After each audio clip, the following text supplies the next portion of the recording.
I started making a video earlier today. It's host Eric. I'm talking with various people, and I push record and immediately collapse into failure because I have too much to cover here and too much explanation for one concept. And the gist of my problem is as follows. So, earlier today, I was making a video about aesthetic relativism versus moral relativism. That aesthetic relativism is a lot more of a challenge to defend than moral relativism because we can see the harm that's done to another human being when moral relativism is applied. The sort of bad things that it justifies cause measurable harms to human beings in ways that matter to everybody. Everybody can identify with physical pain. So, I nevertheless maintain that aesthetic relativism is nonsense. And I was positing this morning during this attempt at a video on the subject that in fact the essence that Zach talks of, the platonic form of something, so to speak, that's a real thing, that's in play, that's a mechanism to be concerned with when dealing with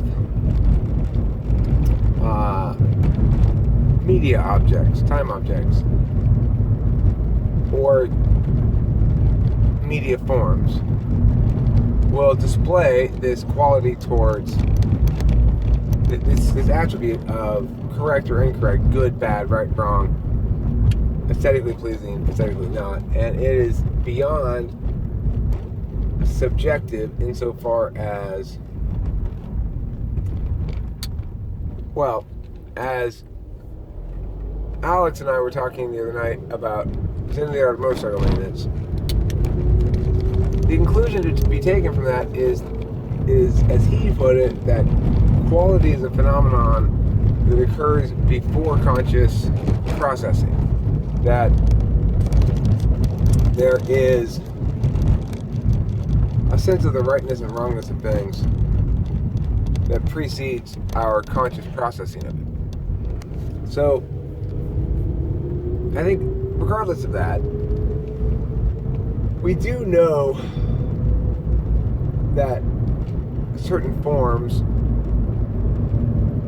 are aesthetically pleasing or have provided a certain consistency or an expectation, predictability to the sound of them, and other forms do not, in ways that either fit or don't.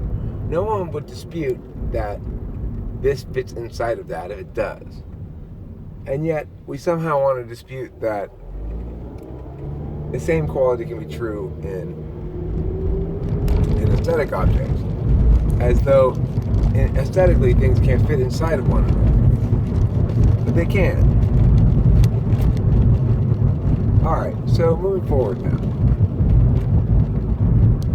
What are the implications of this notion? Well, let's look at poetry.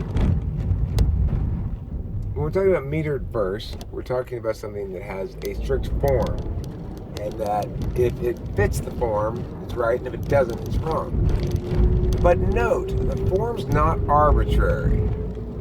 It's not. It's built off of the sound of language. The fact that when we speak, we accent certain words and not others, and that the accenting pattern of a given word is built into it is not something that changes. So, for example, if I say rebel, it's a noun. If I say rebel, it's a verb.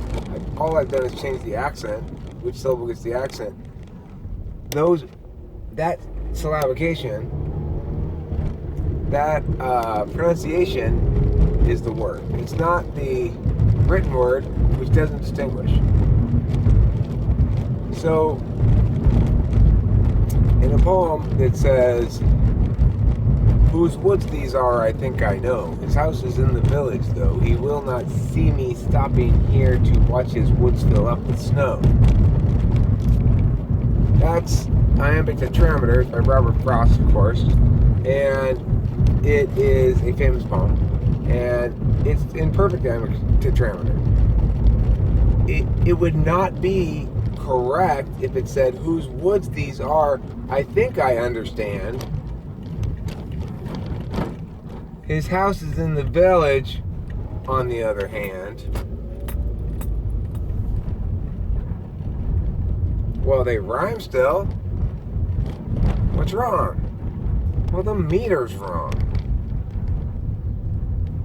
It's not the right number of syllables anymore. It's not the right accent pattern anymore.